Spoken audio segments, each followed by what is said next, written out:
In the group, I'm always talking about your mind, your body, and your bank account. We don't want to leave one of these out, because if you do, you're seriously going to suffer in the other ones. If you don't have the mindset that you're continually honing, you could self-sabotage from the beginning. So good golly, please work on mindset.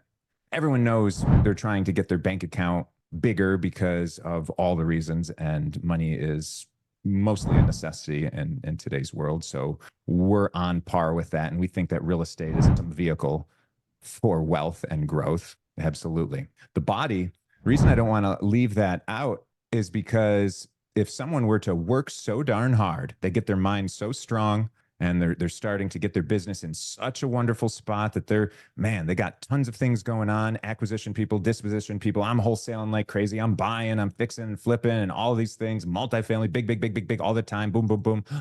And they could run their body into the ground. They could get absolutely devastated by it. And if you don't have your body, well, then you're not going to be here. If you end up dying prematurely, then what is the point of all this? Who cares what your why is? Who cares what your goals are? If you ran yourself into the ground, you can't enjoy life.